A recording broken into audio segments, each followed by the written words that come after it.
हाँ मम्मी, क्या हुआ? बेटा तू घर आ जा, मेरी तबीयत बहुत ख़राब है। नहीं मम्मी, मैं नहीं आ सकती। क्यों? क्योंकि यहाँ पर मम्मी की तबीयत भी ख़राब है और वो भी आउट ऑफ स्टेशन गए हैं ऑफिस के वर्क से। ठीक है बेटा, अपनी सास का ख्याल रख। क्या हुआ बहू, किसका फोन था? कुछ नहीं मम्मी, मम्मी का फ़ोन था। क्या कह रही थी मम्मी बहू? बस हाल चाल ले रही थी। तुम्हारी मम्मी की तबीयत खराब है बहू, जाओ जाके उनका देख आओ, मैं अपना ख्याल रख लूँगी। नहीं मम्मी, आपकी तबीयत ख़राब है। जाओ बेटा, उन्होंने बहुत उम्मीद से फ़ोन किया है, देखा शाम तक लौट आना। ठीक है मम्मी, मैं शाम तक लौट आऊँगी। ठीक है। माँ जी, ये लीजिए आपका चाय। और बहू सुन, तेरे पहले से 3 बेटियां हैं, इस बार बेटा होना चाहिए। अगर बेटी हुई तो मैं उसको मार डालूंगी। माँ जी, लड़का और लड़की होना हमारे हाथ में नहीं है, ये तो भगवान की देन है ना। वो मुझे कुछ नहीं पता है, बेटी नहीं होना चाहिए, बस जा यहाँ से। माँ, उस डॉक्टर का फोन आ रहा है जिससे भाभी का इलाज चल रहा है। बेटा 1 मिनट रुक जा, मैं बहू को बुलाती हूँ, उसके सामने बात होगी। बहू इधर आ। जी माँ जी। बेटा कॉल उठा और डॉक्टर से बात कर। जी डॉक्टर साहब बोलिए। बधाई हो, आपके भाभी के जुड़वा बच्चे हुए हैं, एक लड़का और एक लड़की।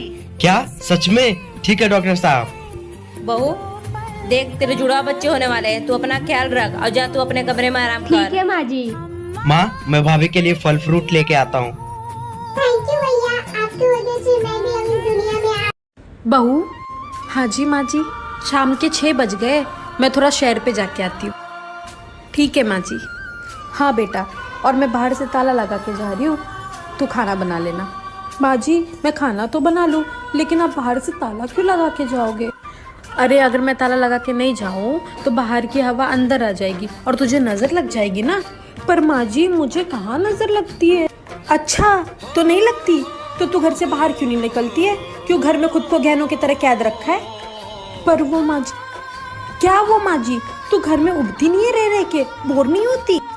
होती हूँ माँ जी। तो बेटा निकला कर घर से, आस पड़ोस की औरतों से बात किया कर, कल को तुझे जरूरत पड़ेगी ना तो ये आस पड़ोस वाले ही काम आने वाले। ठीक है माँ जी।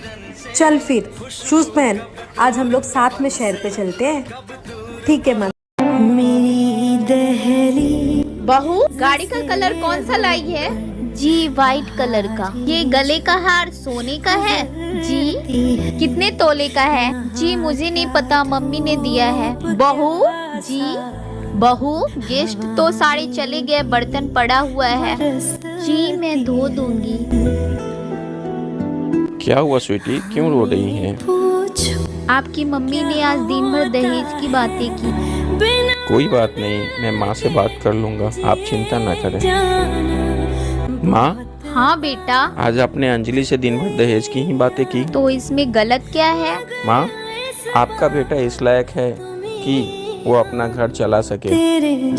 दहेज मांगना और भीख मांगना दोनों एक समान होता है। रिश्ते प्यार से शुरू होते हैं, पैसों से नहीं। प्लीज माँ, दहेज की वो माँ जी, आपके लिए नाश्ता लगा दूं? अभी क्यों उठ गई? अभी थोड़ी देर और सोई रहती। काम ही क्या है तेरे पास? दिन भर सोई रहती महारानी की तरह, कोई काम करने की फिक्र ही नहीं है इसको। माँ जी, ये रोज रात को देर से आते हैं, तो बस मैं उन्हीं के इंतजार में जाग रही थी, इसलिए लेट हो गया। माँ जी, कल से जल्दी उठ जाऊंगी। बस कर, ज्यादा बहाने मत बना, जब देखो तब बहाने ही बनाती रहती है। वहाँ किचन में बर्तन पड़ा हुआ है, जाके बर्तन धो जाके, यहाँ खड़ी खड़ी मेरा मुँह मत देख। जी माँ जी, अभी जाके बर्तन धो देती हूँ। अभी तक तू यहीं पे खड़ी है या आरती उतारू तुझे भेजने के लिए? कामचोर कहीं की।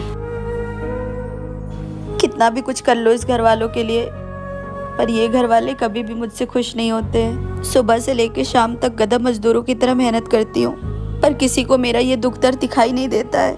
हर किसी को मुझसे शिकायत है।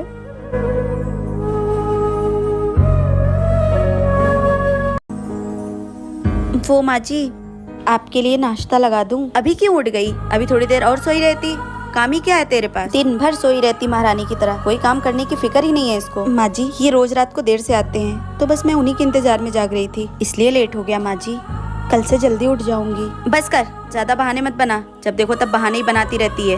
वहाँ किचन में बर्तन पड़ा हुआ है, जा जाके बर्तन धो जाके, यहाँ खड़ी खड़ी मेरा मुंह मत देख। जी माँ जी, अभी जाके बर्तन धो देती हूँ। अभी तक तू यहीं पे खड़ी है या आरती उतारू तुझे भेजने के लिए? कामचोर कहीं की। कितना भी कुछ कर लो इस घर वालों के लिए, पर ये घर वाले कभी भी मुझसे खुश नहीं होते हैं। सुबह से लेकर शाम तक गधा मजदूरों की तरह मेहनत करती हूँ, पर किसी को मेरा ये दुख दर्द दिखाई नहीं देता है। हर किसी को मुझसे शिकायत है। जेठानी जी। हाँ देवरानी जी। जेठानी जी, वो मैं आपसे ये पूछने आई थी कि इनके फोन में बार बार किसी का कॉल आ रहा है, किसी का मैसेज आ रहा है, तो क्या आप मुझे पढ़कर बता देंगे इसमें क्या लिखा है? आपके देवर जी नहाने गए हैं। पर क्यों देवरानी जी, तुम्हें मैसेज पढ़ना नहीं आता है? नहीं जेठानी जी, मुझे अंग्रेजी पढ़ना नहीं आता है। कोई बात नहीं, मैं तुम्हें पढ़कर सुना देती हूँ। ठीक है जेठानी जी। अरे देवर जी तो देवरानी जी को धोखा दे रहे हैं। अगर ये बात देवरानी जी को पता चली तो उन्हें बहुत बुरा लगेगा। क्या हुआ जेठानी जी, बताइए ना क्या लिखा है इसमें। कुछ नहीं देवरानी जी, वो देवर जी के ऑफिस से कुछ इम्पोर्टेंट मैसेज था, बस, और कुछ नहीं। अच्छा जेठानी जी, मुझे थोड़ा सा काम है, मैं जाती हूँ।